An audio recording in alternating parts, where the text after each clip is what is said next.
Au lycée, je suis allée dans un lycée qui s'appelle le lycée franco-allemand. C'est un lycée un peu particulier parce que c'est un lycée qui se rend sur concours en 6e. Parce que ça demandait vraiment une grosse charge de travail.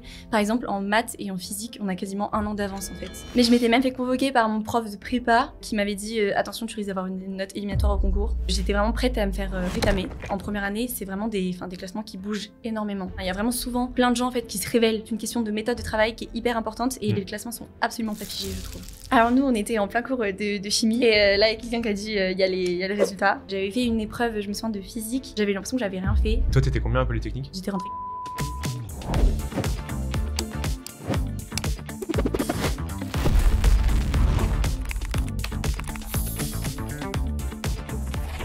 Sophie, comment ça va? Bah ça va très bien et toi? Bah écoute, ça va bien. Je suis vraiment super content parce qu'on reçoit beaucoup trop d'épiciers. L'épicier, c'est le petit nom sympa des prépa commerce ici, ce qui est plutôt logique parce que c'est quand même le but de la chaîne. Mais je me rends compte qu'il n'y a pas vraiment de contenu pour les prépas scientifiques. Or, vous êtes vraiment beaucoup plus nombreux que nous. Et surtout, toi, tu as quand même fait le Graal en quelque sorte. T'es rentré à Polytechnique. Alors, bon, je sais que ça te fait sourire, mais on pourra en parler. En tout cas, je pense que cet épisode est vraiment très, très utile. Et donc, je suis super content de te recevoir. Et on va parler de plein de trucs. Donc, de Polytechnique, de la prépa, de Ginette, des réseaux sociaux aussi, de ton voyage au Japon, de plein de trucs. Donc, bref, je suis trop content. Et je te laisse déjà te présenter dans les grandes lignes. Bah déjà, merci beaucoup pour l'invitation. Du coup, moi, c'est Sophie. Là, j'ai 22 ans et actuellement, je suis en dernière année d'école d'ingénieur. Donc, l'année prochaine, je serai sur la vraie en vie train commence. de travailler. Moi, je me suis un peu lancée sur les réseaux, du coup, en fin d'année dernière, pendant un voyage au Japon. Et là, je fais, dans mes études, du coup, je fais pas mal d'intelligence artificielle. Après, à côté, j'aime bien faire du foot, j'adore le sport. Donc, je fais du foot, un peu du tennis. Ok, stylé. Ok, mais donc c'est marrant que tu présentes ça. Enfin, tu vois, on a facilement le cliché de la polytechnicienne qui est dans ses bouquins en permanence. Pour les mecs, c'est 3 douches par semaine et encore. Enfin, et donc en fait, ce que tu véhicules pas mal sur tes réseaux aussi, c'est en fait, je suis une fille normale, j'ai plein de passions à côté. Enfin, j'imagine que c'était aussi le but de ta démarche, non? De montrer que les gens de Polytechnique sont normaux en quelque sorte. Bah exactement, parce que c'est vrai que je pense qu'il y a pas mal de clichés sur Polytechnique, alors que finalement, moi-même, Polytechnique, c'est même cette école, tu vois, par exemple, typiquement, on est une école hyper axée sur le sport, on a du genre 3 à 4 entraînements de sport par semaine, moi, c'est quelque chose aussi que je trouvais hyper cool, en fait, dans l'école, quelque chose qui fait rayonner, même... que j'ai vraiment hyper apprécié. C'est pour ça que j'ai adoré, par exemple, ma scolarité à l'X, typiquement, parce qu'on faisait énormément de sport. Voilà. Et ça, en fait, c'est quelque chose que je trouve dommage qu'il y ait en fait un espèce de cliché par rapport à ça. Et c'est, comme tu le dis, en fait, quelque chose que j'essaye de faire rayonner que en fait, j'essaye de montrer sur les réseaux, quoi. Ouais, mais c'est vrai que je suis assez surpris. Et en même temps, c'est normal parce qu'il y a très peu de personnes qui prennent la parole, donc je te remercie à nouveau de le faire. Du décalage entre ce que pensent les gens des écoles d'ingénieurs et peut-être a fortiori de Polytechnique et la réalité quand tu te balades à Lozère ou sur le plateau de Saclay et que tu vois qu'en fait, les gens, ils ont 2 bras, 2 jambes, ils sont plutôt sympas. Et voilà, bref, donc on pourra parler de plein de trucs, c'est trop cool. Déjà, peut-être pour revenir sur ton parcours, dans quel contexte familial t'as grandi? Où est-ce que tu étais au lycée? Est-ce que tu étais déjà super forte en cours? Voilà, c'est quoi un peu la Sophie de 14, 15, 16 ans? Alors, c'est vrai qu'au lycée, je suis allée dans un lycée qui s'appelle le lycée franco-allemand. C'est un lycée un peu particulier parce que c'est un lycée qui se rend sur concours en 6e, en fait. En fait, c'est un collège-lycée. Donc, c'est vrai que c'est un lycée quand même assez bon. Puisqu'en fait, il y a des traités entre la France et l'Allemagne depuis 50 ans. Donc, en fait, ils n'ont pas changé le programme scolaire. Et donc, on a le programme d'il y a à peu près 50 ans. Donc, en fait, il y avait quand même un peu un écart entre les programmes. On était plus fort à l'époque. On était un peu plus fort à l'époque. C'est un truc de dingue. Donc, tu parles du lycée de Buc? Oui, c'est ça. Un truc de dingue. Je savais pas que tu avais fait franco-allemand, mais du coup, j'ai une anecdote sur ça. C'est que moi, j'ai grandi dans les Yvelines, pareil, dans la campagne, à côté de Buc, vraiment juste à côté de Buc. Et donc, à l'époque, moi, je suis sorti il y a 10 ans d'école, donc bref, on doit avoir, je sais pas, 5-6 ans d'écart. Ils envoyaient tous les intellos de toutes les primaires. Parce que c'est ça qu'en fait, le truc, c'est il faut comprendre que tu rentres au collège dans ce truc. Donc, ça veut dire qu'en fait... Enfin, toi, t'es rentré au collège, j'imagine? Oui, c'est ça. Ouais, c'est ça. Donc, en 6e. Ouais. Et donc, tous les CM2, les meilleurs CM2 de tous les bleds à côté de Buc, il leur dit, OK, les gars, vous allez passer le concours de franco-allemand. Donc, en gros, c'est ce que t'as passé, j'imagine, mais concours de prépa. Ouais. Mais t'es en CM2. Ouais, genre, c'est hyper bizarre. Mais... c'est quand même une folie. Donc, pardon. Et pour dire l'ampleur du délire, c'est que donc tous les intellos de tous les trucs d'à côté, ils passent.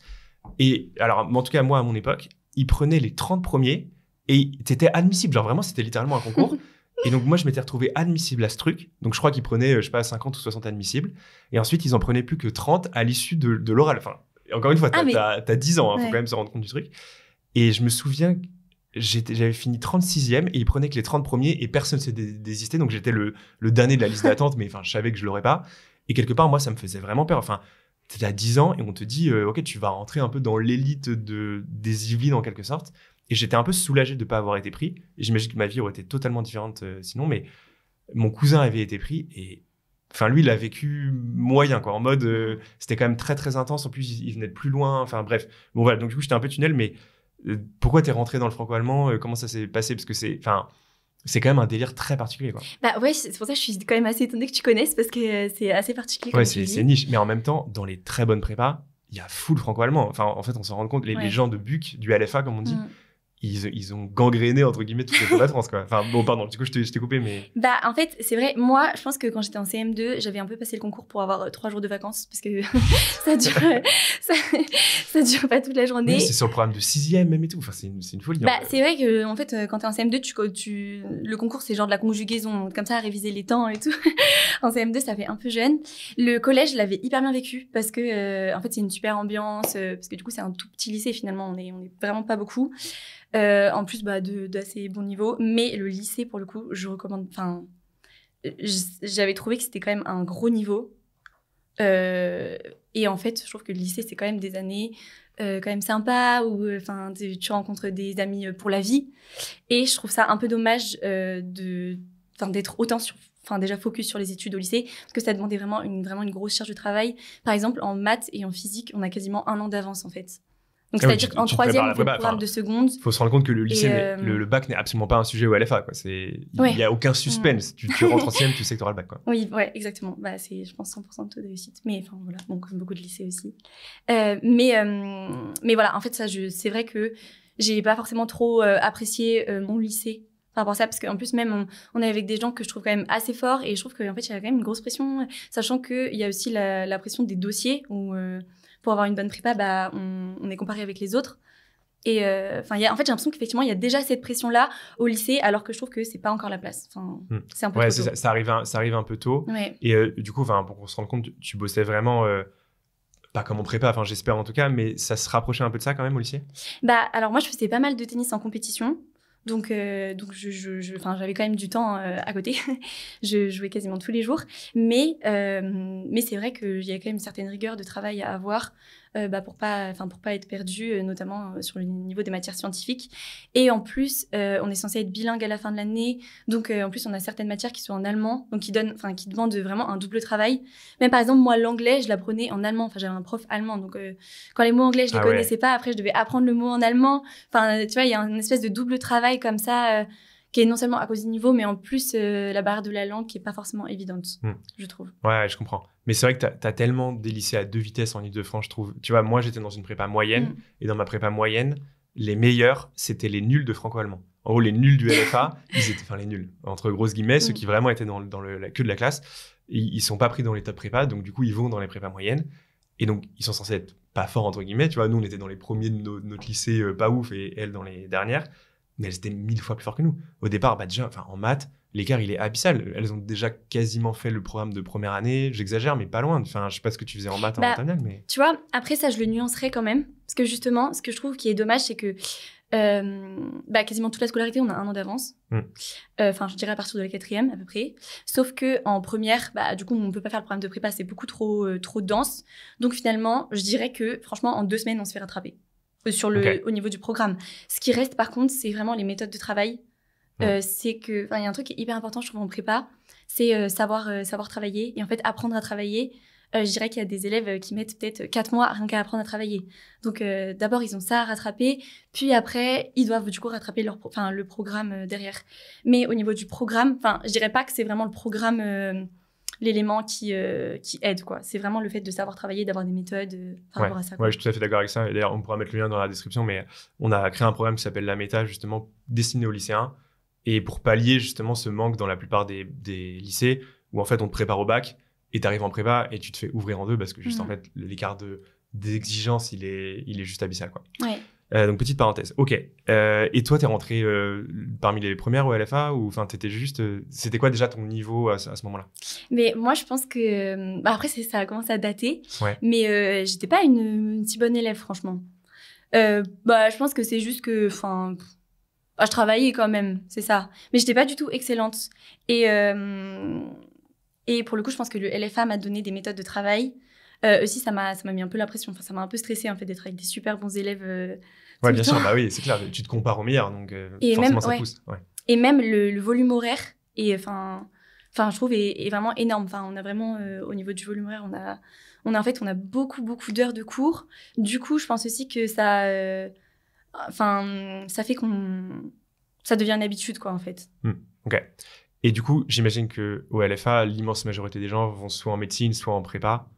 Enfin, c'est quoi la répartition dans la classe? En fait, il y a déjà les filières, elles se choisissent, je pense que c'est un peu comme la réforme maintenant, mais elles se choisissent en seconde, alors qu'à mon époque, du coup, ça se choisissait en Ouais, toi, t'as passé le première. bac S. C'était Ouais. la dernière de c'est bac ça, S. Okay. Le bac S. Et donc, en fait, on choisit dès la seconde. Donc, je pense aussi que ça permet peut-être éventuellement... moi, j'ai jamais fait, par exemple, de sciences sociales, au lycée. Donc, peut-être que ça permet d'axer plus sur les mathématiques dès la seconde. Et effectivement, dans ma classe, du coup, de S, après, je pense que c'est aussi les débouchés de S. Beaucoup de médecine et d'école d'ingé. Après, il y en a pas mal, du coup, qui vont en médecine en Allemagne. Puisque... Oui, parce on que fait vous même êtes la tous biologie bilingues en à la allemand. sortie, ouais, bien sûr. Ouais, ok, très clair. Et pour toi, est-ce que c'était une évidence, la prépa ingé? Est-ce que tu connaissais déjà la prépa ingé? Voilà, comment ça s'est profilé devant toi? Alors moi, je suis la dernière de ma famille, donc j'avais aussi tous les parcours de mes frères et sœurs avant. J'ai pas mal hésité entre médecine et ingé. Entre les deux, je savais que je voulais faire des sciences parce que c'était là où, finalement, je pensais qu'il y avait le plus de débouchés peut-être. Je voulais garder la voie la plus généraliste. Et en terminale, du coup, c'est posé le choix entre ces deux voies. Comme je savais pas trop encore, j'étais assez jeune. Je trouve qu'à 16 ans, c'est quand même... j'avais 16 ans. Ouais, et je trouve que t'as c'est sauté tôt, une classe en en plus, non? Ouais, C'est ça? c'est ça. T'as sauté quelle classe? Une petite classe, je sais même Ok, en mode tu savais déjà lire et ils t'ont dit... Oui, c'est ça, voilà, c'était pas vraiment... Ok. Mais, voilà, et donc je me suis dit, je vais rester dans la voie la plus généraliste possible en faisant ingénieur. Et c'est quelque chose que parfois je regrette un peu, parce que j'aurais bien aimé... J'aimerais bien avoir de l'humain, tout ça, vraiment aider les gens, tu vois, dans mes métiers plus tard. Mais je pense que ça peut se trouver aussi dans un métier d'ingé, quoi. Ouais, surtout une école d'ingé, tu peux faire quand même énormément de choses derrière. Ouais. Mais oui, il y a moins le côté care évident que quand tu fais médecine, a priori, tu vas être au contact des gens en permanence, quoi. Ok, donc tu vas quand même là. Et du coup, parce que tu as quand même été pris à Ginette, qui est littéralement la meilleure prépa de France. Je pense que c'est difficilement contestable. C'était quoi tes moyennes? Sachant que au LFA, un 18 au LFA, c'est pas un 18 dans un random lycée en quelque sorte. Mais après, je pense que Ginette le sait. Mais du coup, c'était quoi à peu près tes moyennes qu'on ait un ordre de grandeur?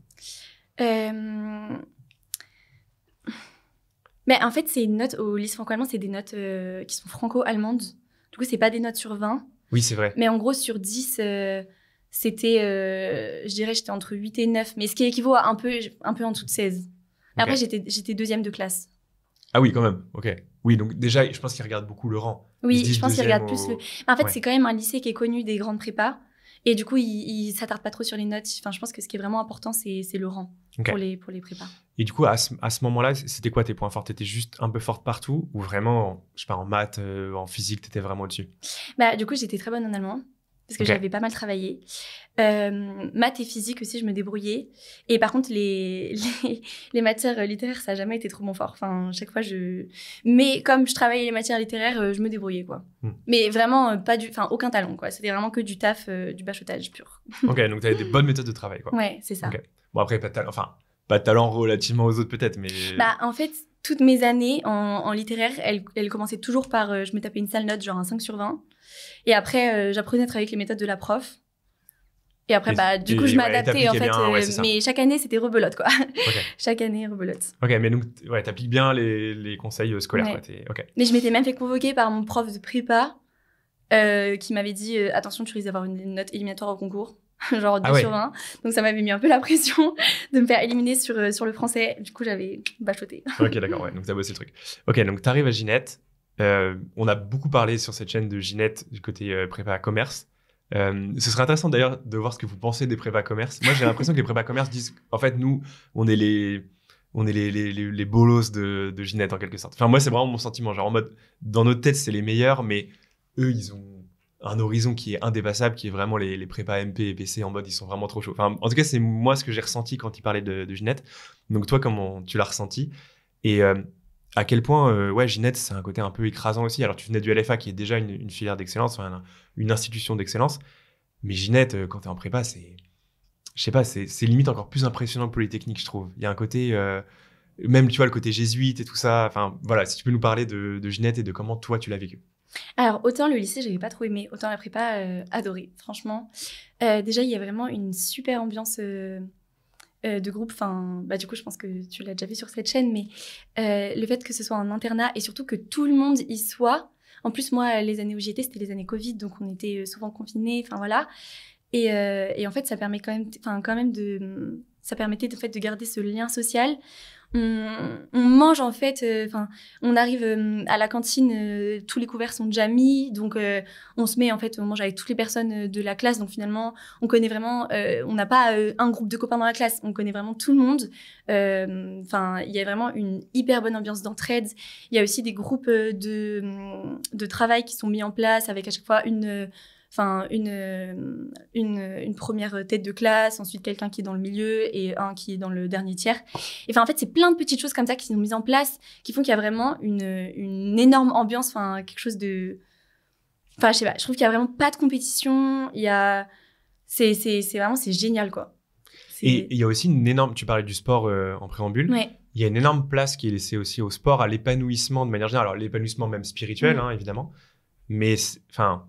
Il faut se rendre compte que c'est une prépa quand même très particulière à cet égard-là. Je sais pas si tu peux le décrire aussi, parce que vous êtes au milieu de Versailles, mais vous avez un domaine de ouf. Enfin, c'est pas une prépa comme les autres, en fait.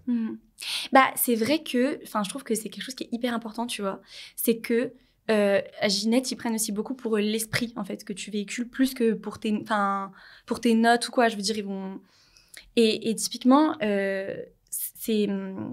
Enfin, en fait, ils sont vraiment plus portés sur ton esprit, sur est-ce que tu fites bien avec ça, avec le fait, effectivement, de faire des sports à côté, d'être aussi beaucoup dans le social, tout ça. Donc, typiquement, bah, il y a les jeudis après-midi qui sont libérés pour faire du sport. Bon, en contrepartie, du coup, on a le DS le samedi après-midi. Mais ça, c'est limite comme une école d'ingé, quoi, où tu as vachement des sports d'équipe qui sont mis en place. Et aussi, typiquement, parfois, on a des petits points aussi avec des adultes de Ginette qui vérifient que nous, on va bien dans l'ambiance, tout ça. Et en fait, ça montre que vraiment, ils sont pas portés que sur le travail, mais aussi sur l'ambiance. Est-ce que tu te sens bien à l'intérieur et tout, enfin, de cette grande famille. Enfin, c'est ce qu'ils aiment bien dire. Ouais. Et ça, c'est quelque chose qui est hyper confortable, en fait. Ok.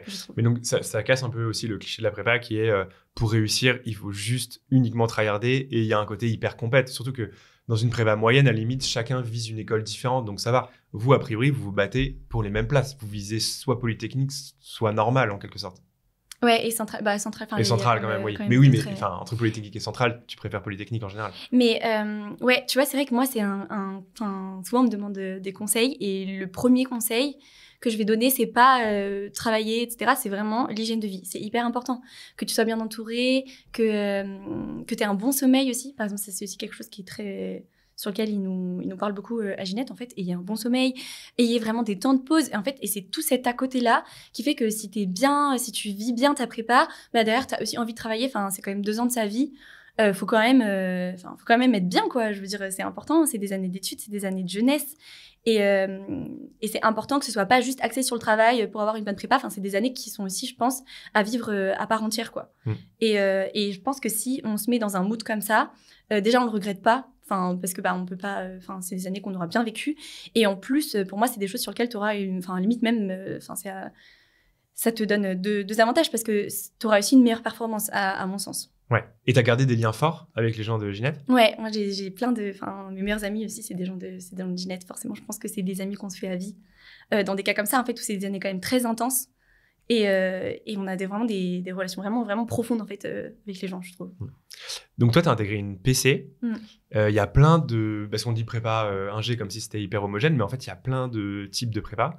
Est-ce que tu peux, pour la première fois sur cette chaîne, faire un espèce de panel? Je ne sais pas si tu maîtrises, mais je pense que c'est utile quand même, pour ceux qui ne connaissent pas forcément la prépa ingé, de savoir qu'il n'y a pas que la maths physique. En fait, il y a d'autres cursus qui existent. Et peut-être expliquer justement les différences entre ces différentes filières. Ouais, bien sûr. Alors, je dirais que, si on parle juste de maths physique, il y a en gros les 2 grosses filières, c'est MPSI et PCSI.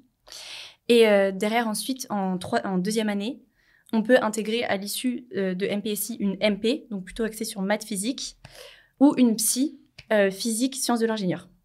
À l'issue de PCSI, on peut intégrer une PC, donc physique-chimie, ou aussi une psy. Donc une psy, ça regroupe à la fois des élèves de MP, SI et de PCSI. Psy, c'est quoi du coup l'acronyme? C'est physique et sciences de l'ingénieur. Donc du coup en MP, maths physique, du coup ça va être des... Donc je suis pas passée par là, mais vraiment axé beaucoup sur les maths. Tandis qu'en PC, en fait, notre matière dominante, ça va être aussi les mathématiques, finalement. Mais on aura aussi pas mal de chimie et de physique. Mais en fait, finalement, notre matière dominante, c'est quand même les maths. Oui, en fait, c'est ça, tu peux pas y couper. Globalement, les maths, ça reste quand même le truc le plus important. C'est la matière la plus coefficientée aussi. Ok. Et donc, Ginette, je crois, fait toutes les filières, il me semble. Ouais. Pourquoi t'es allée en PC? Alors, je suis allée en PC parce que j'avais un préjugé que je trouve un peu dommage sur effectivement, comme tu le disais, sur les MP. Je pensais que c'était vraiment des gens très axés code, mathématiques, voilà. Ils ont les cheveux gras et tout ça, quoi. Exactement.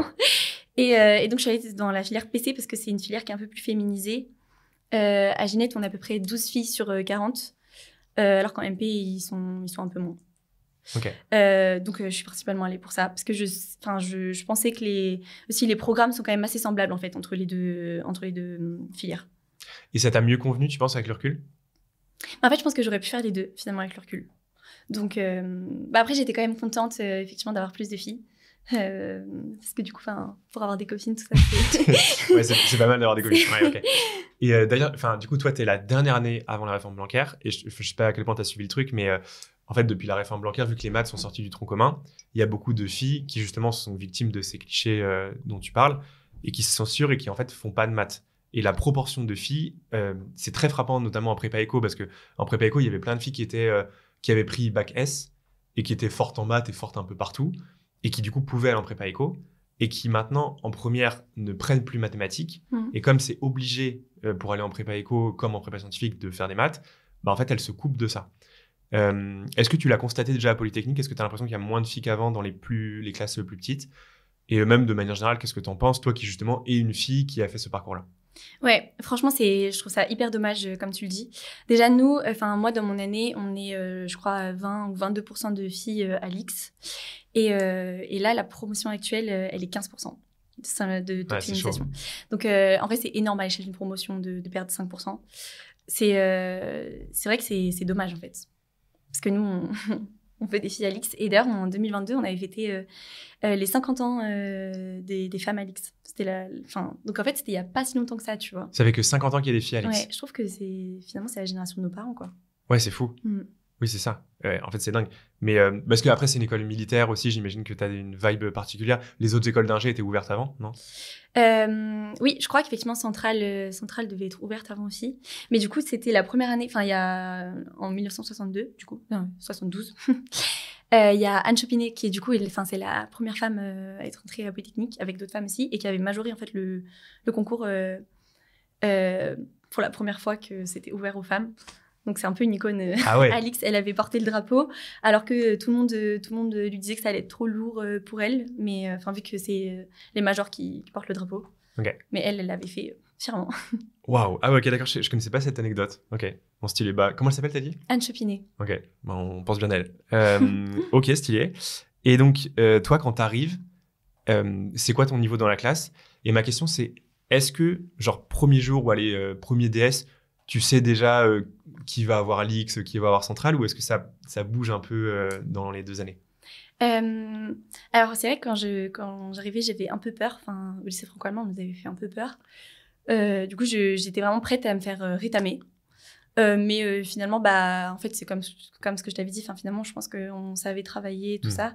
Donc, j'ai jamais eu vraiment de grosses difficultés en prépa. Mais pour le coup, en première année, c'est vraiment des classements qui bougent énormément. Il y a effectivement les élèves qui viennent de lycées parisiens, souvent qui savent travailler, donc qui commencent souvent en tête de classe.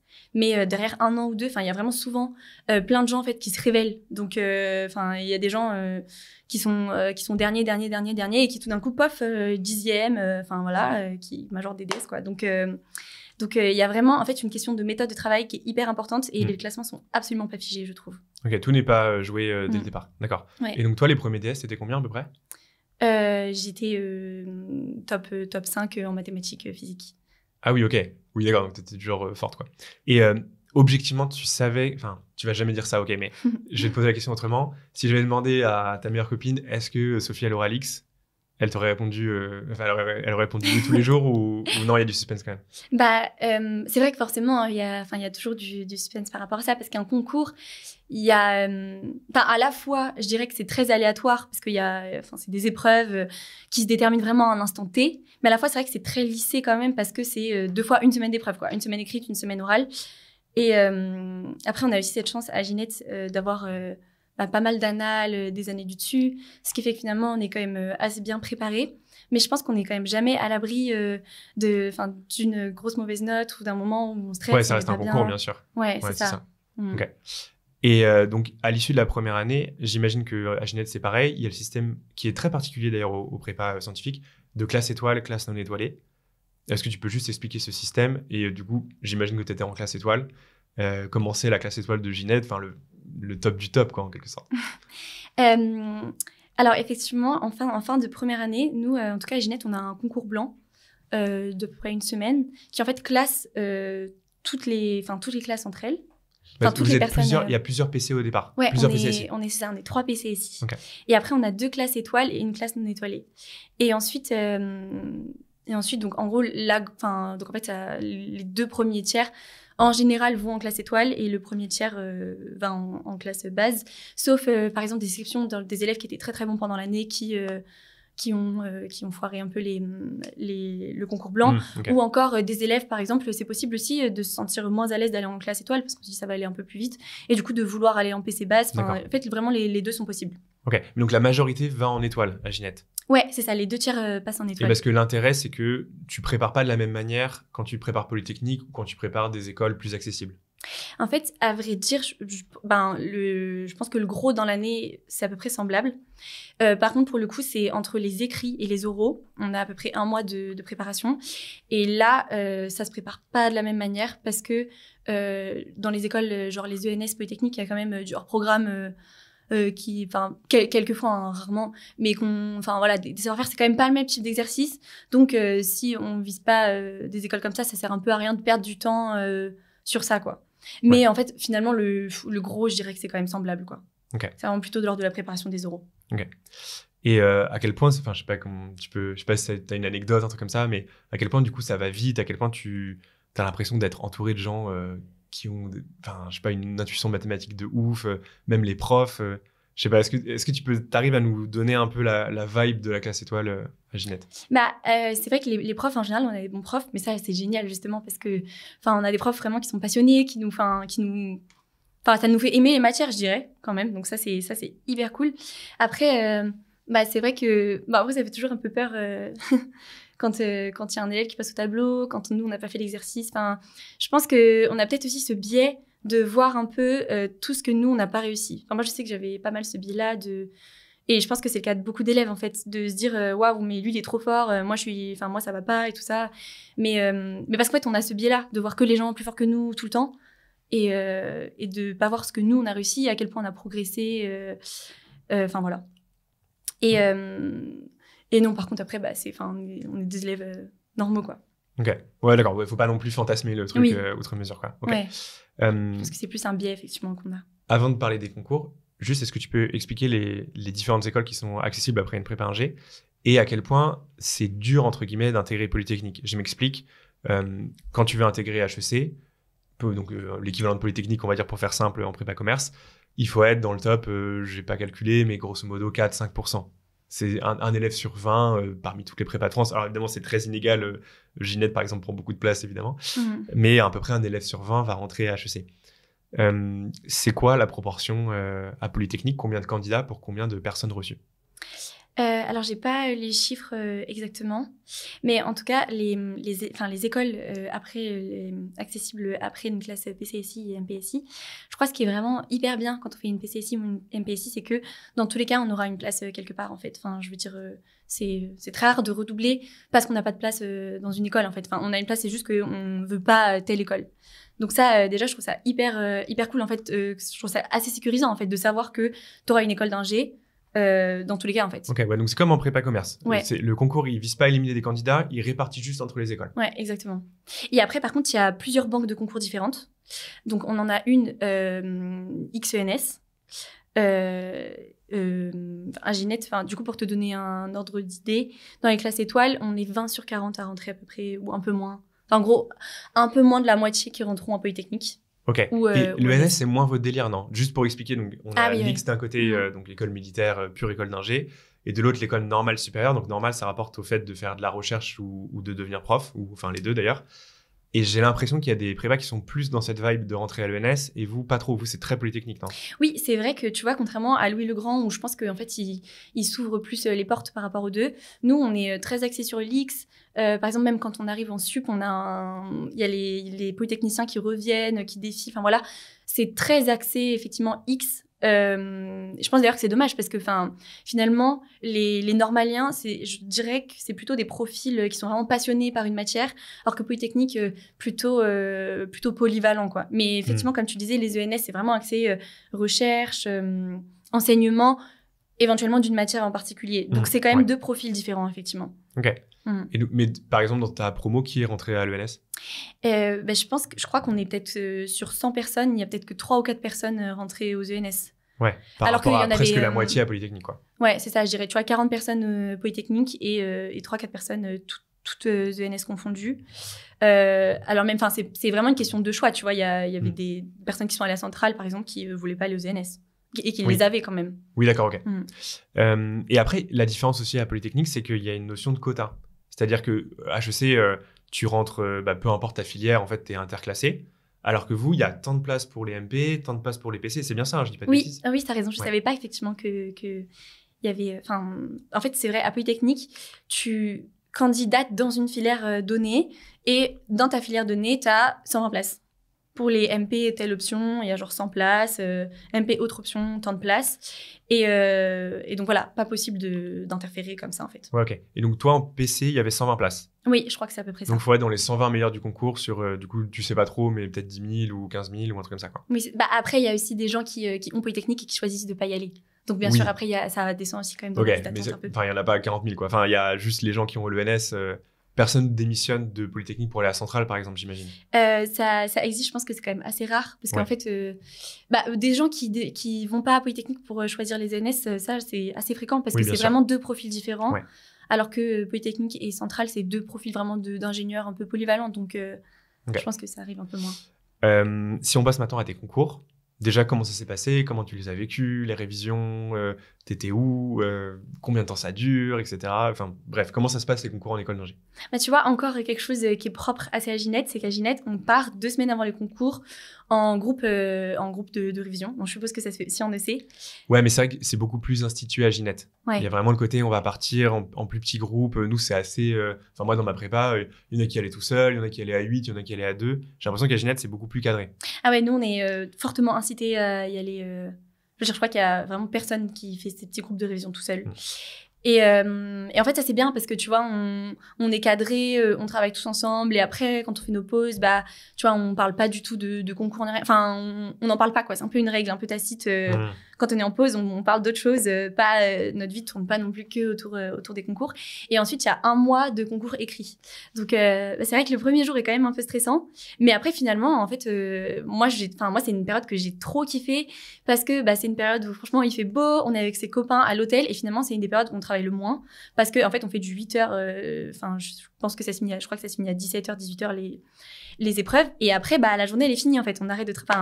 Donc finalement, c'est une des périodes où on travaille le moins, on est avec ses copains, on fait des jeux, etc.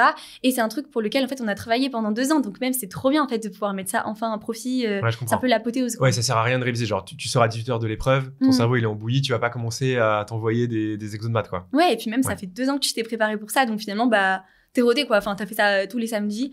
Enfin Mais donc tu les as bien vécu, quoi. T'étais pas en train de te retourner le crâne en mode ah putain, fallait répondre ça, tel truc, telle question, etc. ouais, non. Il y a Ok. quelque chose qu'on nous dit à Ginette et je trouve que c'est hyper important de. Enfin, je pense que c'est quelque chose qui est hyper important. C'est une fois qu'une épreuve est passée, elle est passée. Ça sert à rien de. La Enfin, ressasser, ouais. d'en parler. À moins vraiment que tu sois passionné. Enfin, il y a des gens qui sont passionnés par le sujet et bon, voilà. Après, c'est très bien si. Ouais, ouais. S'ils en parlent, etc., parce qu'ils sont intéressés par la chose. Mais pour savoir s'ils ont les points, etc., ça sert à rien. Enfin, je veux dire, ça sert à rien. C'est juste. Et puis souvent, d'ailleurs, le ressenti que les élèves ont des épreuves, c'est souvent l'inverse, en fait. Ouais, je comprends. Enfin, moi, les épreuves où j'ai eu l'impression d'avoir les plus ratées, finalement, c'était celles que j'avais le mieux réussi. Enfin, je pense par effet de contraste, tu vois. Bah surtout, en fait, il y a l'effet de biais du concours. C'est que c'est pas un examen. C'est pas en mode ah, je pense que j'ai fait 60% du sujet. Oui, Mais en fait, si t'as fait 60% du sujet et que tout le monde en a fait 40, bah tu vas avoir 20 sur 20. Et donc, en fait, c'est impossible déjà d'estimer sa performance, c'est dur. Mais estimer la performance de tous les autres candidats, parce qu'il y a des sujets parfois qui sont entre guillemets faciles, d'autres plus difficiles. En fait, tu te fais des nœuds au cerveau et ça sert à rien du tout, quoi. Ouais, c'est vrai, Ouais. t'as raison. Ok, et ça dure combien de temps du coup?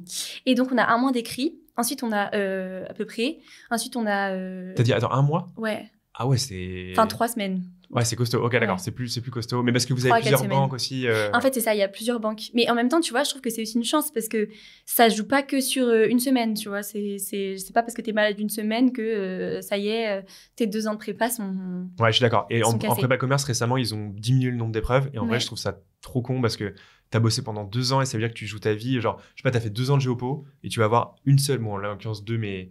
Enfin bref, t'as pas beaucoup d'épreuves, quoi. Ouais. Genre, t'as pas beaucoup d'épreuves pour prouver ton travail. Et surtout, bah, le programme est tellement vaste que, évidemment, tu vas être interrogé sur une toute petite partie. Et je trouve que ça fait pas tout à fait. C'est pas rendre grâce à tout le travail que t'as fait. Enfin, Ouais, je petite suis parenthèse, vraiment mais donc, même si c'est crevant 3 semaines d'épreuves, je trouve ça bien, au moins ça équilibre. Oui, franchement, je suis vraiment d'accord. Et puis, c'est un rythme. Enfin, moi, c'est ce que je disais, c'était franchement le rythme le plus chill que j'ai eu de toute ma prépa. Et pour le coup, après, on a ensuite un mois de révision. Et ensuite, on a encore un mois d'euro. Et ça, pour le coup, cette période, elle est assez stressante parce que là, on est seul face à l'examinateur. Enfin, moi, je trouvais ça plus facile d'être seul avec sa copie, dans le même cas que tous les autres candidats. Alors que seul face à un examinateur avec un exercice qui est vraiment spécifique pour toi pendant 1 heure, là, c'est quand même un peu plus compliqué. Ok. Donc, au moment des résultats d'admissibilité, on parlait des euros. Déjà, comment ça s'est passé? Est-ce que tu as ton classement? Est-ce que tu es admissible partout? Comment ça se passe? Alors nous, on était en plein cours de chimie et là, il y a quelqu'un qui a dit il y a les résultats. Donc le prof a arrêté Le cours, ouais. le cours. Il y avait des élèves qui préféraient regarder tout seuls ou avec leur famille. Moi, j'ai regardé. En fait, ça dépend vachement ça dépend de chaque banque. Il y a certaines banques qui donnent directement ton nombre de points. Donc, en fonction des années passées, tu sais à peu près quel nombre de points, combien tu dois taper en fait aux euros pour avoir l'école. Et par exemple, la LIX, c'est juste admissible ou non admissible. Donc, tu n'as aucune information. Ah, tu sur, sais pas. Donc, ouais. tu sais pas si tu as de l'avance ou pas. Ouais, vraiment, Tu connais sais pas ta du tout. moyenne, t'en sais rien. T'en sais rien. Donc, tu connais rien avant les résultats d'admission finaux. Ouais, c'est ça. Vraiment, tu sais pas du tout à quel Ah point. ouais. Et Ok. d'ailleurs, il y a eu le cas, mon année, de quelqu'un qui était non admissible, mais donc pareil, sans qui n'avait pas ses notes. Et en fait, il y a plusieurs écoles sur l'X. Donc, il n'était pas admissible à l'X, mais il était admissible à une autre école qui est le SPCI. Il a passé les oraux de SPCI. Et une fois qu'il a eu ses notes, il a vu qu'il y avait une erreur, en fait, parce qu'il était bilingue en anglais. Et il avait 8 sur 20. Et en fait, c'était un 18. Non. Donc, finalement, il a fait une réclamation, mais genre longtemps après les concours, tu vois. Ok. Et finalement, ce gap de points lui a fait passer de non admissible à admissible, voire même admis. Enfin, et maintenant, il est à l'X, quoi. Mais non. Donc, en fait, on connaît pas du tout ces... Ah ouais, putain, c'est un truc de fou. Ouais, parce que c'est ça. En fait, ils peuvent jamais revoir une note du concours, sauf s'il y a une erreur de saisie. C'est le seul cas Ouais. de figure. Ouais, c'est ça. Ok. Tu peux faire Wow. des réclamations quand il y a vraiment une grosse erreur. Ouais, oui, bah 8-18, ouais, en effet, C'est ça. c'est un peu Si relou. t'es quoi. bilingue, tu vois. Ça fait un peu relou. Ok, donc tu sais pas. Et t'es admissible partout aussi à l'ENS et tout ça?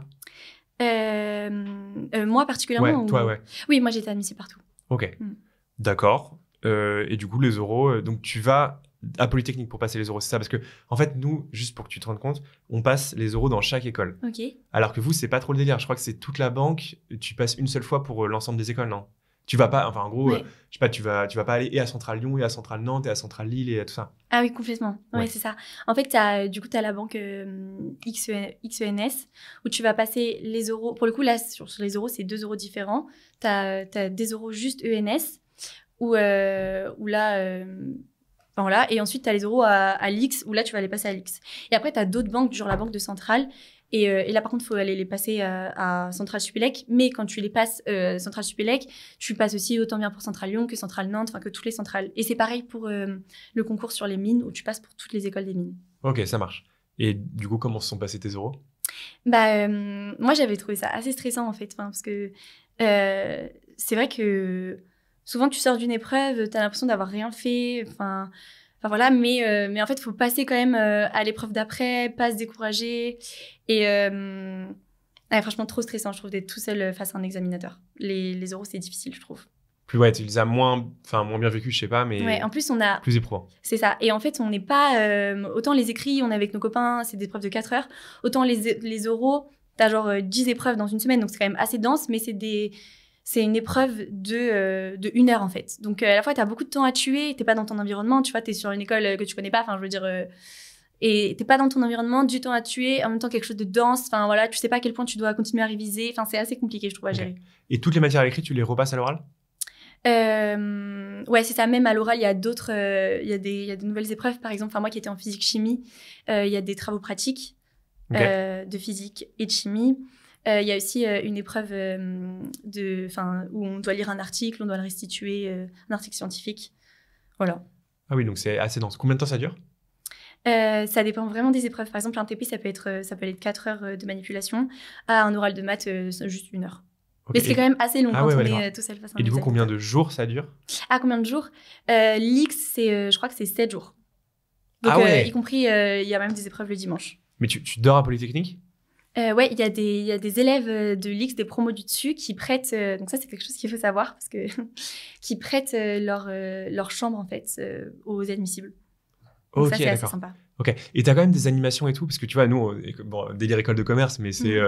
tu vois, c'est un peu la fête. Il y a ce qu'on appelle des admisseurs qui mettent l'ambiance, qui te parlent de l'école, etc. Il y a ça dans les écoles d'ingé ou non, c'est quand même un peu plus, comment dire, un peu moins chaleureux, quoi. Alors, Centrale et Mines, je crois qu'il y avait des choses, mais bon, je connais un peu moins. Mais par contre, à Polytechnique, nous, on organise... Enfin, il y a une association qui organise ça quand il y a les admissibles, du genre des petits barbecues et tout ça. Par contre, c'est pas des choses qui finissent tard parce que il y a quand même une histoire de vraiment bien dormir pendant les concours. Enfin, c'est quand même une période stressante. Donc, c'est vraiment plus, ouais, voilà, tu vois, des petits apéritifs, voilà. Mais en fait, ils aident aussi parce que par exemple, c'est assez compliqué en fait de se faire à manger, tu vois, pendant les concours sur le plateau de Saclay, voilà. Donc en fait, c'est aussi pour aider. Pratiquement en fait les admissibles. Ok, d'accord, très clair. Ok, et vient du coup les résultats d'admission. Du coup, là, c'est le moment où tu as toutes tes notes d'un coup, en fait. Tu as ton rang, tes notes, etc. En fait, il y a 2 moments. Il y a un premier moment où on donne ses notes. Et en fait, du coup, tu n'as aucune idée de ton rang. Sauf que, en fait, si tu parles au promo des dessus, tu calcules un peu quels étaient leurs points. Donc, toi, tu sais à peu près à quel point tu te valides. Donc, à quel point tu te positionnes. Donc, si tu es en haut du classement, voilà, tu sais que ça va être bon. Mais si t'es mid, tu sais pas trop. Et en fait, la barre d'admission va un peu changer d'une année à l'autre, c'est ça? Ouais, c'est ça. Okay. Donc, faut pas non plus, faut faire un peu attention à ça. Et genre, 1 semaine après, t'as vraiment ton classement. Donc, tac, tu sais si t'es combienième t'es sur liste d'attente, etc. Et après, environ 1 semaine après, là, t'as rempli sur... Enfin, je sais plus, il y a un site sur lequel tu remplis tes vœux. Et donc là, 1 semaine après, t'as tous les désistements, enfin voilà. Et là, tu sais si oui ou non t'es vraiment admis dans l'école. Et après, ça change quasiment plus. D'accord. Et toi, t'étais combien à Polytechnique? Et moi, j'étais rentrée 4e. 4e, ok. Ah oui, ok. Donc t'étais large. Enfin, t'as vu les notes, t'étais là, bon, ok, ça va le faire, quoi. D'accord. Mais très sincèrement, tu t'y attendais ou... Bah, franchement, pas du tout. Trop. Ah oui, j'étais... en fait, c'est un peu ce que je te disais, c'était que moi, j'avais fait une épreuve, je me souviens, de physique. Et j'étais tombée sur un exercice de sup. J'avais l'impression que j'avais rien fait. Voilà. Et du coup, je pensais que j'allais avoir genre un 2 sur 20. Voilà. Sup, c'est première année, hein, juste. Oui, c'est ça. Oui, parce que c'est pas comme ça. Oui, en sup, c'est première année, SP, 2e année. Okay. Et en fait, pas du tout. Enfin, voilà. Et en fait, au final, c'est une note j'avais une très bonne note et ça m'a un peu carry. Mais tu vois, en fait, sur une note à très fort coefficient, si j'avais eu vraiment une très mauvaise note, je serais peut-être pas rentrée à l'X. Donc finalement, vraiment, Ouais, franchement, je m'y attendais pas du tout d'avoir un aussi bon classement. Ok. Donc, ce qui veut dire que tu es garde au drapeau? Oui, ouais. En fait, du coup, garde au drapeau, c'est un petit groupe d'élèves qui sont parfois, enfin souvent sélectionnés parmi effectivement les majors, mais il y a aussi une question de volontariat. Enfin, c'est pas du tout que Ok, ça. c'est pas le seul Ça critère. limite pas Ok. qu'à ça, ouais. Ok. Et en quoi ça consiste exactement? Il y a deux rôles. Il y a un rôle de représentation de l'école et un peu de gardien de la tradition. C'est-à-dire que, du coup, il y a le porte-drapeau à qui est vraiment confié le drapeau. Donc, c'est-à-dire que lors des cérémonies, on a tout le peloton de l'X et devant, il y a un petit groupe de 6 personnes dont le porte-drapeau qui porte le drapeau. Donc, c'est un drapeau qui a été confié par Napoléon. Enfin, il y a vraiment quand l'école a été militarisée, en fait. Et donc, en fait, ils sont présents lors des cérémonies militaires, non seulement de l'X, mais aussi parfois des cérémonies militaires autres, quand l'X a juste un petit regroupement d'élèves. Du coup, c'est 6 personnes ou quelques-uns de plus, mais il n'y a pas du tout Polytechnique qui participe parfois. Ok. Et ça veut dire que tu vas défiler pour le 14 juillet ou Oui, du coup, en fait, en première année de l'X, on peut, si on veut, effectivement, défiler pour le 14 juillet. Tu l'as fait? Ouais, moi, je l'ai fait, mais je l'ai fait dans le peloton. Ok. Et il est sympa, Macron? Ou non, tu l'as pas rencontré? Ouais, on l'a vu, mais en fait, on est censé garder la tête très droite et simplement le suivre des yeux. Donc, on le voit finalement pas très longtemps. Ok, oui, d'accord. Mais Ouais, c'est le côté militaire. Hyper sympa d'être sur les champs, incroyable. Ok, trop stylé. Et justement, sur le côté. Enfin, tu vois, c'est quand même bizarre de se dire que la meilleure école d'ingé de France, elle est aussi militaire, parce que j'imagine que la majorité des gens, juste, ils sont forts en maths et ils veulent aller dans l'école d'ingé, quoi. Donc, qu'est-ce que ça change de faire partie d'une école militaire comme Polytechnique? Déjà, je pense que tout d'abord, ça change au niveau de la formation. Parce que la première année, c'est une année qui est consacrée à une formation, ce qu'on appelle une formation humaine et militaire. La plupart des élèves, donc quasiment, enfin l'intégralité des élèves part 3 semaines faire un peu ces classes. Donc vraiment, on est en treillis, on va faire du sport, on apprend les codes militaires, à défiler, tout ça. Et je pense que ça nous inculque vraiment le sens du service. Servir la nation... enfin vraiment en fait tout ça, à la fois le dépassement de soi, le sens du service, etc. Et à l'issue de cette période-là, on choisit de faire notre stage de première année, soit dans une armée, soit dans un stage, ce qu'on appelle un stage civil. Donc plutôt par exemple, les apprentis d'Auteuil, ou enfin bref des organisations. Enfin voilà, vraiment un sens de service. Mais la plupart des gens, je dirais 90%, partent en fait en stage militaire. Ok, mais du coup, c'est très cohérent avec Ginette, dont je crois la devise est déjà servir. Oui, t'as vraiment cette continuité. Je trouve qu'effectivement, il y a vraiment une continuité. À Ginette, il y a pas mal de choses qu'on a à Ginette, qu'on retrouve à l'X, notamment, même dans le déjà la moitié de ta promo, du coup. Oui, c'est vrai que déjà, on connaît beaucoup de gens. Ouais. Après, il y a aussi le vocabulaire, même, tu vois, il y a le calo aussi, qui ressemble pas mal au calo de l'X. Enfin, il y a pas mal de choses, en fait. Okay. Tu vois, les pales qu'on passe, les DS, on les appelle pareil, l'X. Ah, on dit PAL aussi? Ouais, plein de choses comme ça. Ouais, parce que PAL, pour moi, c'était que Ginette. Je savais pas que vous disiez ça à Polytechnique. Ouais, en fait, il y a vraiment du vocabulaire qui se retrouve un peu de la même manière, quoi. Ok, d'accord. Ouais, on sent la connexion entre les deux, quoi. Ok, d'accord. Et l'ambiance, les cours, je sais pas si vous avez des assos aussi, comme en école de commerce. Ouais. À quoi ça ressemble, en fait, concrètement? Donc, en fait, on a donc la première année où on n'est pas du tout, en école d'ingé. Enfin, vraiment, on est chacun de notre côté en stage. Et après, on revient, du coup, sur le plateau. Donc, la particularité de l'X, c'est que c'est à Palaiseau, mais vraiment pas dans la ville. Enfin, on a vraiment un gros campus. Ce qui est génial avec ce gros campus, c'est que du coup, ça nous permet d'avoir une vie associative très développée. Parce qu'en fait, on est beaucoup entre nous. Déjà, on dort tous... Enfin, je sais pas si on peut appeler ça un internat, mais on a chacun notre chambre dans des bâtiments de l'X. Donc, on est vraiment tous entre nous. Enfin, en face, il y a nos copains, tout ça. Ouais, vraiment. T'es sur le campus, en fait. Vraiment, t'as une vie de campus. Exactement, ouais. Donc, en fait, finalement, un peu comme à Ginette, l'ambiance internat. Et comme, en plus, il n'y a pas grand-chose à faire à côté, forcément, on est obligé de développer plein de choses. Donc, il y a plein de choses qui sont faites au niveau associatif. Et le deuxième avantage, je dirais, d'avoir notre campus, c'est que du coup, au niveau sport, c'est génial. On a des infrastructures incroyables. Enfin, on a terrain de foot, terrain de rugby, piscine. Enfin, franchement, on a terrain de tennis, on a tout, quoi. Ouais, c'est ça, parce que toi, t'étais vachement dans le tennis, c'est ça, donc t'as pu reprendre aussi... Du coup, j'ai arrêté pour en fait faire du foot parce que je voulais faire partie du foot femme. Enfin, d'une team. Ouais, il y a un côté plus team. Il y a un côté un peu copine, enfin voilà, ambiance foot féminin, quoi, qui est hyper sympa. Ok. qui se retrouvent moins dans un sport individuel. Ouais, bien sûr. Ok, trop stylé. Ouais, ça, parce qu'en fait, il y a vachement de sport. Il y a la Coupe de l'X aussi, je crois, qui est un gros truc sportif. Enfin, ouais, en fait, le plateau de Saclay, de manière générale, du côté école d'ingé, j'ai l'impression que c'est hyper sportif. Enfin, le sport est hyper... Mon frère, il était à Centrale, à Supélec, donc juste à côté. Et pareil, j'ai l'impression que tout le monde se tue au sport, quoi. Garçon, fille, t'as beaucoup plus cette vibe, je trouve, qu'en école de commerce. Oui, mais tu vois, je pense aussi que quand tu sors de prépa, où t'as pas eu tant de temps que ça de faire le sport, bah, franchement, ça fait trop plaisir de reprendre, quoi, de se donner dans un... Enfin, ça fait trop plaisir, en fait, de reprendre. Ouais, je comprends. Ouais, bah après, t'as pas totalement arrêté, Ginette, mais... Oui, mais en plus, tu vois, t'as aussi... le sport, t'as à la fois le sport, mais aussi toute cette ambiance, je trouve, que t'as dans les études supérieures, d'ambiance et tout. Par exemple, moi, je connais plein de filles qui commencent soit le rugby, soit le foot, justement parce qu'en fait, t'as cette vibe d'équipe, tu vois, plus que vraiment pour le sport intrinsèquement en soi. Ok. Et niveau cours, tu bosses beaucoup ou... Enfin, par rapport à la prépa, j'imagine moins, j'espère en tout cas. Mais est-ce que c'est toujours intellectuellement très difficile? Est-ce qu'il faut beaucoup travailler, réviser? Enfin voilà, est-ce que tu bosses quoi concrètement à Polytechnique? Alors, je pense que je nuancerai mon propos parce que en fait, ce qui est, moi, il y a quelque chose que j'ai vraiment adoré à l'IX, c'est que on est extrêmement libre sur nos choix de cours. C'est-à-dire que nos cours scientifiques, on les choisit vraiment. On a un tronc commun en fait de 3 mois et après plus aucun tronc commun, donc on choisit l'intégralité de nos cours. Et bien sûr, on peut baser nos choix de cours sur plusieurs critères.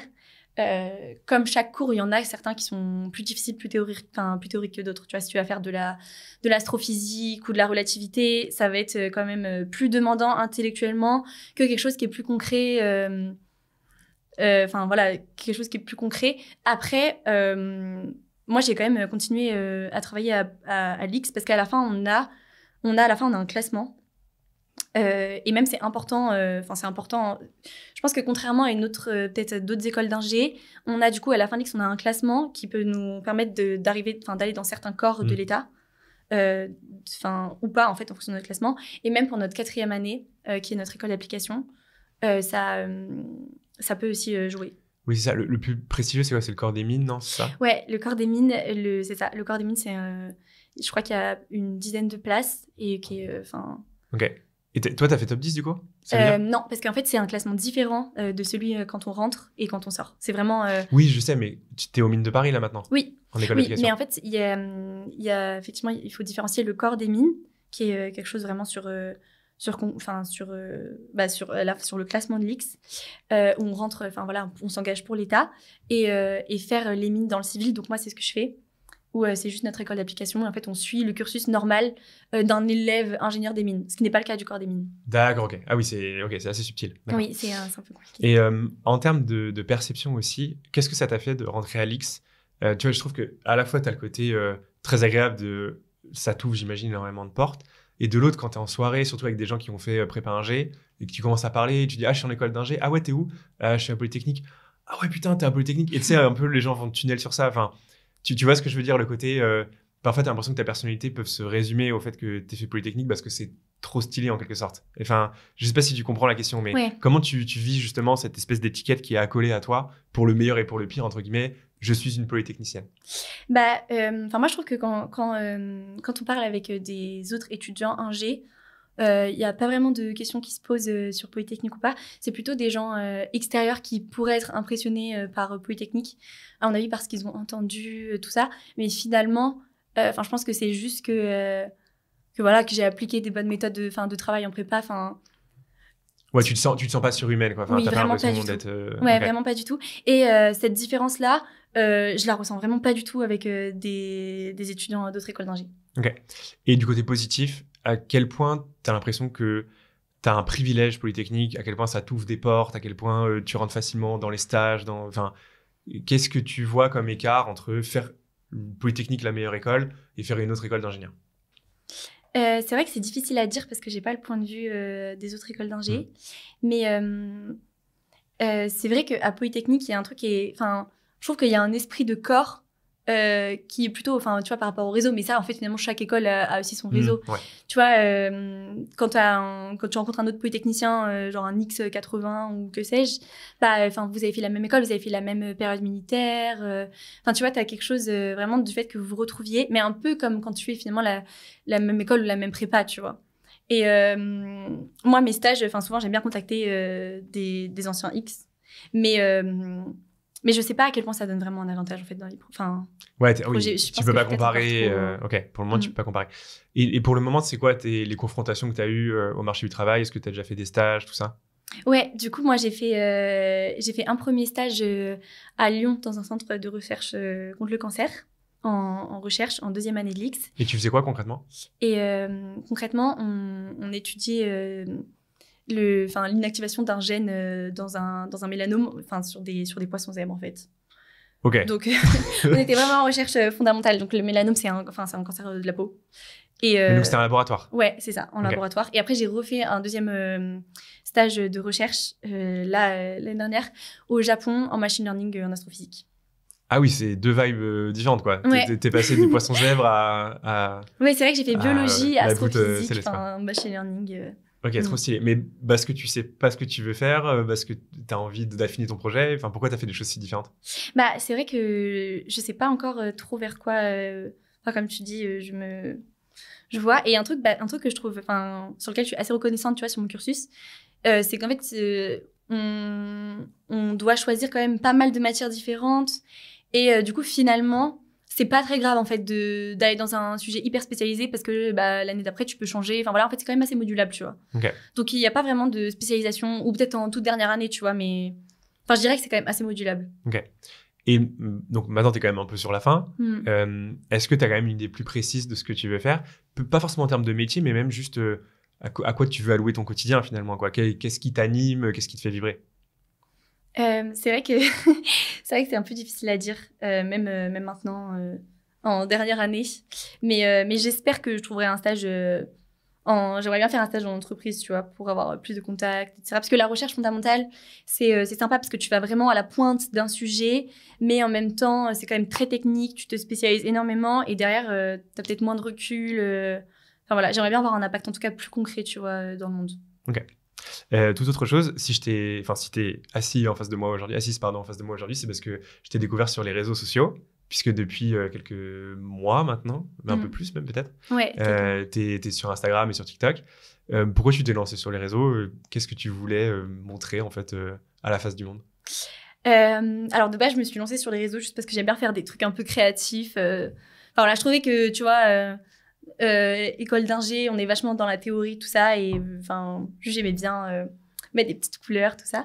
Mais un truc que j'essaye aussi de véhiculer sur les réseaux, c'est que, il y a plein de choses. Enfin, moi, tu vois, je me souviens quand j'étais en prépa, je connaissais rien en fait sur le monde des écoles d'ingé.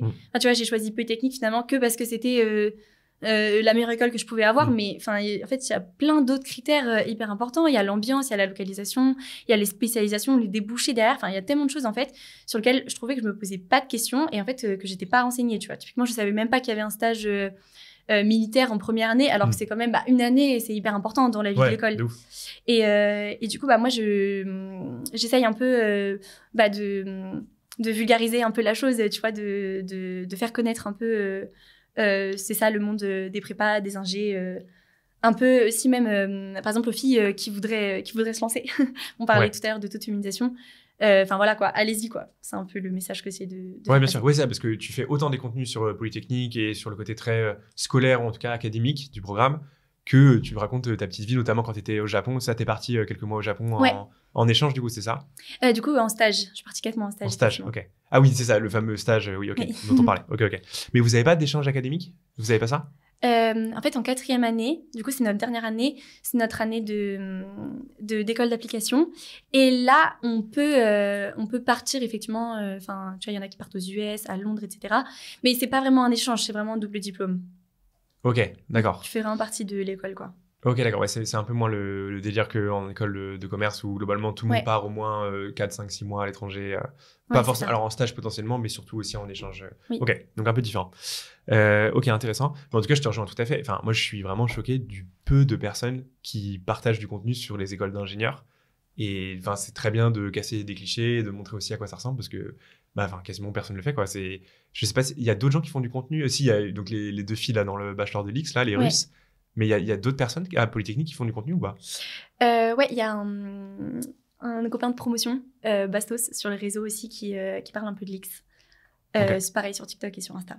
Ouais, donc ça se développe un petit peu. Mais ça, c'est tout nouveau, quoi. Ouais, c'est ça. Mais quand j'y réfléchis, dans les écoles de commerce, c'est peut-être plus la vibe, parce que dans l'école de commerce, tu as beaucoup plus ce côté, je sais pas, je trouve création de contenu, partage, etc. Mais c'est assez récent, en fait. Les youtubeurs, on va dire, école de commerce ou prépa, ils ont maximum 3, 4, 5 ans. Je pense, les premiers. Ouais, j'en parlais avec... Il y en a un qui est très connu qui s'appelle Kinori, mais Kinori, il vient à peine de terminer HEC. Donc finalement, l'écart n'est pas énorme. Mais je pense que tu vas faire des petits et des petites en quelque sorte. À mon avis, il y a d'autres gens par la suite qui vont faire du contenu, mais ouais, t'es une des premières, quoi, en quelque sorte. Enfin, je sais pas si... Alors, je pense qu'il y en a dans d'autres écoles d'ingé. Peut-être, ouais. Oui, t'as raison. Mais effectivement, mais je pense que ça va se développer de plus en plus. Ouais, ça. Et je pense que c'est une bonne chose aussi, même ça désacralise le côté polytechnique, et en plus avec tout le fantasme autour de l'école d'ingénieur, qui est quand même... d'école d'ingénieur et de l'école militaire en même temps, qui est quand même assez fort.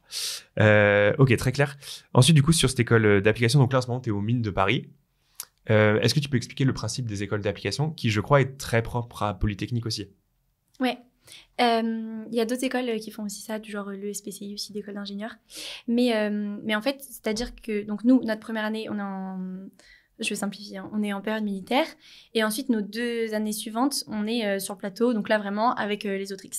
Et ensuite, en 4e année, on doit partir pour avoir notre diplôme d'école polytechnique.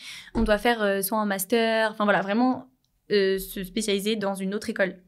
Et donc, il y a des personnes qui partent à la fac. Enfin, franchement, c'est aussi quelque chose de génial parce que ça permet en fait de découvrir une autre école. Tu vois, par exemple, il y a des gens, leur rêve, c'était de partir aux US. Bah, ça permet en fait de concrétiser ça. Vraiment, tu vois, d'aller à Stanford ou voilà, ça leur permet de concrétiser ça en 4e année de l'IX, tout en faisant du coup, en fait, les 2 écoles, quoi, Polytechnique et Stanford. Donc ça, c'est vraiment génial. Et donc, à la fin, on peut faire, en fait, il y a vraiment énormément de types d'écoles qui sont acceptées par l'IX. On peut faire, tu vois, des écoles de commerce, HEC, les DEC, etc. Des écoles d'ingé, tout comme moi je le fais, les mines, enfin voilà, plein de choses, ou même un master. Voilà. Et du coup, l'idée, c'est à la fin de suivre le cursus comme les élèves. Tu vois, nous, on est censé suivre le même cursus que les élèves qui sont là depuis le début. Ouais, c'est ça. Ok. Et vous mélangez bien, entre guillemets?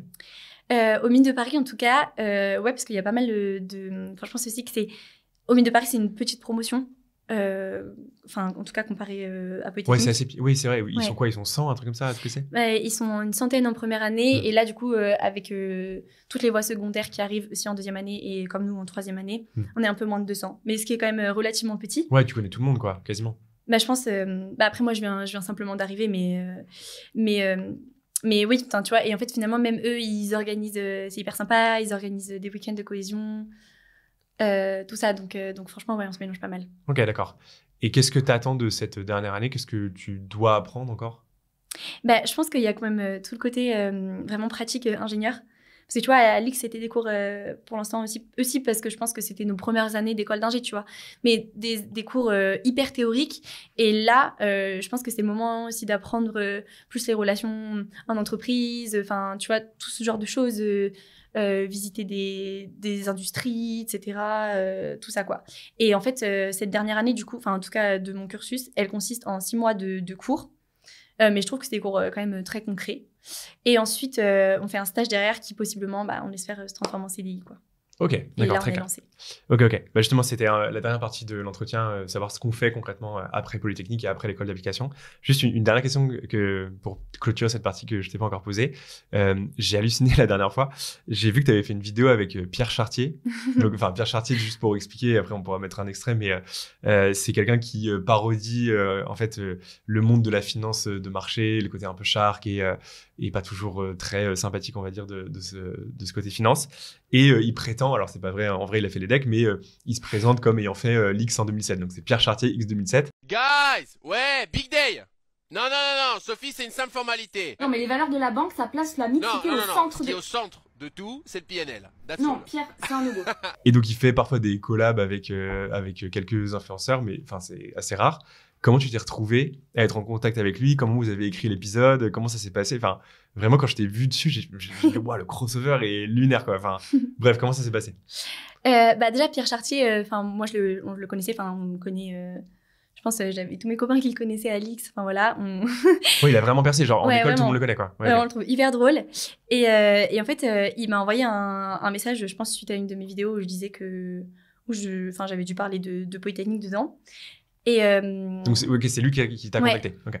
en me disant que, voilà, que ça pouvait être sympa qu'on fasse une vidéo, tout ça. Et après, on s'est appelé. Franchement, ça a trop bien fité. Et du coup, en fait, on a coécrit on a coécrit le script. Mais en fait, ce qui est un peu marrant dans le script, c'est que finalement, du coup, il y a des exercices un peu. Enfin, voilà, il pose des questions. Parce qu'il parle de trucs de maths assez techniques. Je pense qu'il est plus rouillé en maths que toi, non? Et en fait, justement, ces exercices-là, c'est des vrais DM de l'X. Que j'ai vraiment pris, que j'ai... du coup, moi, je me suis plutôt occupée de la partie mathématique, quoi. Ok. Et tu lui as dit, tu vas me poser telle question, ok. Ouais, et lui, il faisait plutôt la partie... toute la partie un peu en dehors. Ouais, trash. Que lui, qu'on a quand même écrite ensemble, tous les deux, quoi. Et après, le tournage, comment ça se passe? Vous êtes vraiment en call ou non? Chacun tourne sa partie? C'est ça. En fait, on est vraiment en call. Et du coup, à la fois, on s'appelle et en même temps, on tourne en même temps. Et en fait, on a un micro pour enregistrer et un autre pour entendre l'autre en même temps. Ok, mais vous étiez à distance? Ouais, et en fait, du coup, moi, j'étais à Tokyo et lui, il était sur Paris, du coup, je suppose. Ah ouais, c'est un truc de fou. Okay. Et vous refaites les prises, du coup? Parce que, je trouve, en vrai, c'est un bon acteur, quoi, dans son rôle de Ah, mais il est trop fort. D'enfoiré, tu vois. Ouais. Il est trop fort. Moi, j'étais hyper stressée le jour J. On essaye, en fait... du coup, les prises, on les fait quand même du tout au long. Enfin, je veux dire, on refait pas la prise, quoi. Ouais. Et par contre, parfois, si jamais à un moment on est un peu buggé sur une réponse, on peut refaire la prise, mais à ce moment-là, on refait tout, tu vois. Ah oui, d'accord. Et vous l'avez beaucoup refait ou genre vraiment il one-shot tranquille? Non, franchement, ça a été assez efficace. Mais après, moi, j'étais vraiment hyper stressée. Okay. Je trouvais ça assez impressionnant parce que j'étais trop contente de faire un truc avec lui, quoi. Ouais, c'est vraiment une star. J'avoue, c'est un peu une resta. Mais franchement, il est fort parce que, en plus, jouer l'arrogance, c'est très dur. Ça veut dire que tu peux pas bugger une seconde. Tu vois, Pierre Chartier, il peut pas hésiter, entre guillemets. Tu vois ce que je veux dire? Il doit être tellement confiant que, je sais pas, genre, son rôle, il est dur à tenir, en fait. Mais tu vois, en fait, c'était assez perturbant parce que, tu vois, on s'était appelé et tout avant. Voilà, il était tu vois, hyper sympa. Et là, tout d'un coup, il fait Pierre. Tu vois, là, il était vraiment hyper fort dans son personnage, tu vois. Mais après, il m'avait prévenu avant que. Mais tu vois, c'est vrai que c'est assez perturbant parce que finalement, là, pam, vraiment, t'es vraiment en entretien et j'étais oula. Et du coup, c'est toi qui as trouvé l'angle, vas-y, la petite bobo écolo de Polytechnique et lui, il se fout de ta gueule. Enfin, ça s'est passé comment l'écriture, on va dire? Ouais, ça, franchement, je dirais. Après, je pense que lui, il était plutôt chaud en blague et tout, tu vois. C'était lui qui faisait les. Ouais. Et après, je pense qu'on voyait un peu les sujets sur lesquels on allait voir ensemble. Typiquement, il m'avait demandé si j'avais un message à faire passer, tu vois. Ouais, okay. Et du coup, j'avais trouvé ça sympa de mettre un angle écolo, mais après, c'est lui qui a décidé comment le tourner. Ok, trop cool. Donc, du coup, dernière partie de cet entretien, un peu plus courte, mais juste savoir en fait ce qu'on fait après Polytechnique. Donc, tu as un peu répondu pour toi, à savoir je sais pas trop, mais bon, vas-y, on verra bien. Qu'est-ce que les gens font après Polytechnique? C'est une école, j'ai l'impression, tellement large en termes de perspective. Est-ce que tu as les grands chiffres, on va dire, d'intégration de la promo? Alors, je crois qu'il y en a... alors, déjà, il y a toute une partie qui part dans les corps. Il y en a pas... Dedans, dans les corps, il y a quelques militaires. C'est quand même une petite partie, quand même, je dirais, de militaires. Le côté militaire, il finit quand même par s'étioler au bout d'un moment, quoi. Ouais, mais après, il y a quand même des gens, tu vois, qui trouvent vraiment leur vocation militaire en première année, qui disent « Waouh, j'ai trop aimé, tu vois, être au service de la population, aider les gens, j'en sais rien, tu vois, et qui partent, par exemple, en gendarmerie derrière. Il y a ça. Après, il y a aussi toute une partie qui part faire des thèses. Donc là, recherche, quoi, encore 3 ans d'études. Et après, là, c'est vrai que je te parle vraiment des débouchés juste après, quoi. Ouais, mais c'est ça la question. Et il y en a aussi qui partent à l'étranger. Mais tu vois, en fait, franchement, il y a une énorme variété de parcours. Genre, il y a des personnes qui partent faire carrément autre chose, genre architecte. C'est ça qui est génial, tu vois. Même, j'ai l'impression, il y en a qui vont faire peut-être pas de la politique directement, mais en tout cas des trucs plus sciences économiques aussi. Oui, tu vois, exactement. Et en mode école de commerce. Il y en a même aussi qui partent faire médecine. Enfin, franchement, en fait, il y a une diversité de trucs que tu peux faire. C'est vraiment pas que des ingés dans des boîtes, tu vois. Il y en a qui montent leur boîte juste après. Enfin, il y a énormément de choses et ça, c'est génial, quoi. Chacun a vraiment son petit parcours spécial. Ouais, ça, il y a un peu le côté, ok, j'ai un haut niveau académique et après, je peux l'exploiter un peu comme je veux. Et c'est vrai que l'avantage par rapport à faire une école de commerce, c'est qu'en plus, vous avez la brique, on a des vrais hard skills.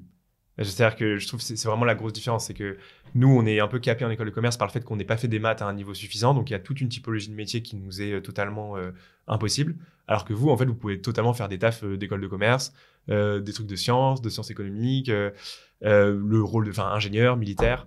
Enfin, je pense qu'à mon avis, c'est l'école qui permet de se fermer le moins de portes, de mon point de vue en tout cas. Et donc, en ce qui te concerne toi, t'as dit que t'hésitais en fait entre le public, le privé. Enfin, finalement, c'est quoi en fait si tu sais pas exactement ce que tu veux faire, c'est quoi finalement tes critères? Qu'est-ce que tu attends en fait du monde professionnel? Ouais, tu vois, je trouve que c'est une question hyper compliquée à répondre parce que déjà, tu vois, par exemple, il y a la question, est-ce que on part dans une boîte, dans une grosse boîte du genre, tu vois, je sais pas, LVMH, L'Oréal, ou plutôt dans une petite start-up dans laquelle t'as beaucoup plus d'émulation, t'apprends peut-être plus vite, t'as plus de responsabilités. Tu vois, ça, c'est un côté qui me plairait. Mais en même temps, est-ce que dans une start-up, t'as vraiment... Enfin, tu vois, tu peux aussi... Je sais pas à quel point ton impact... Enfin, à quel point t'as un gros impact. Enfin, tu vois, c'est plein de questions. C'est un critère qui t'importe, ça veut dire. Ouais, moi, c'est un critère qui m'importe, c'est...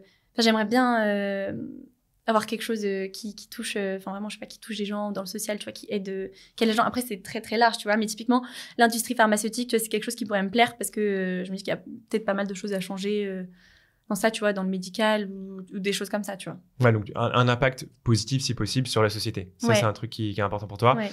Et est-ce que tu veux garder un haut niveau intellectuel, on va dire? Est-ce que tu veux vraiment faire des trucs mathématiquement difficiles ou c'est pas forcément un critère?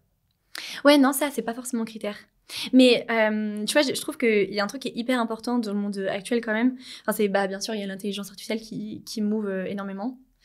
Et ça, c'est quand même quelque chose que j'aimerais bien, mais plutôt en off, tu vois, de me tenir au courant, de lire des petits articles scientifiques et tout ça sur ça, mais ça, c'est plutôt un truc. D'ailleurs, ça a beaucoup changé ton cursus, parce que toi, t'as été à Polytechnique au moment où l'intelligence artificielle a connu un boom, en tout cas dans le débat public incroyable.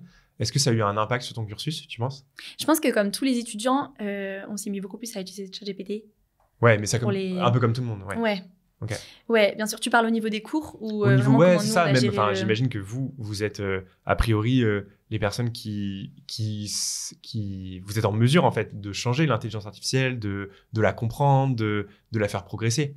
Donc, est-ce que à Polytechnique, tu as l'impression que c'est omniprésent dans le sens où vous dites ok, ce sera notre rôle en tant que ingénieur de très haut niveau de faire en sorte de bâtir en fait le futur de l'intelligence artificielle et de faire en sorte si possible que ce soit utile pour les humains et avec toutes les questions éthiques aussi que ça pose. Ouais. Est-ce que tu as l'impression, ou non, pas spécialement, comme tous les élèves, vous servez de ChatGPT et basta, quoi?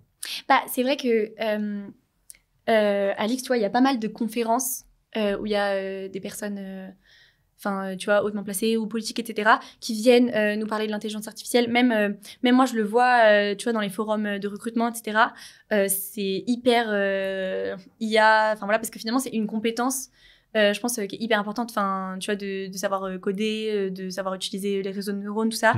Et c'est un truc dans lequel, je trouve surtout en école d'ingé, dans lequel on peut avoir vraiment une vraie compétence, tu vois. Enfin, je trouve que c'est vraiment la chose dans laquelle on a le plus de compétences. Après, bien évidemment, pour les élèves qui viennent, tu vois, de parcours de mathématiques appliquées, parce qu'après, il y en a qui se spécialisent en biologie, tout ça. Mais tu vois, là, c'est vraiment un truc concret que tu sais faire direct après après ta sortie d'école, et ça, c'est hyper gratifiant, en fait. Ok. Et toi, ça t'intéresse éventuellement de bosser là-dedans? Ouais, moi, j'aime trop. En fait, c'est ça, tu vois, que j'aime trop, c'est le fait que ce soit vraiment hyper concret et surtout tellement d'applications, tu vois. Bref, il y en a dans le médical, en fait, il y en a partout des applications et je trouve ça vraiment passionnant. Donc ouais, moi, j'essaie de prendre des cours un peu d'intelligence artificielle à côté. Donc, rendez-vous dans quelques mois pour savoir où tu auras atterri, mais le suspense reste entier, quoi. Ok. Une toute dernière question que j'aime bien poser. Non, deux dernières questions. Déjà, qu'est-ce qu'on peut te souhaiter pour l'avenir? Et quel conseil t'aurais aimé donner à toi au lycée ou à l'entrée de la prépa? Ouais. Alors, quel conseil j'aurais aimé au lycée? Franchement, de profiter profiter du social et tout. Vraiment, c'est quelque chose de hyper important. Je pense que je le répéterai jamais assez. C'est trop important de prendre du temps pour ses proches, pour sa famille, pour ses amis. Je trouve qu'il faut pas mettre...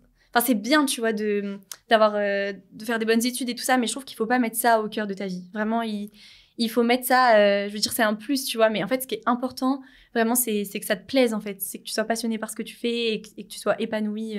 Et t'as l'impression de ne pas l'avoir assez fait, ou juste tu veux te rappeler que c'était important et que c'était finalement beaucoup plus central que ce que tu pensais? Au lycée, je sais pas si je l'ai fait assez fait. Je pense que j'avais pas encore de recul, mais en prépa et en école d'ingé aussi, complètement, là, pour le coup. Ok, je me rappelle tu t'en es pas trop mal sorti. Ok. Et du coup, qu'est-ce qu'on peut te souhaiter pour la suite? Et qu'est-ce qu'on peut me souhaiter pour la suite? Écoute, que j'arrive à trouver ma voie. Effectivement, tu vois, j'aimerais vraiment bien trouver quelque chose au cœur de l'humain. Enfin, tu vois, avoir un vrai impact sur ça pour la société. Et j'espère que j'arriverai vraiment à trouver ça et que je me perdrai pas dans le flow du monde professionnel. Merci beaucoup, Sophie. Merci beaucoup.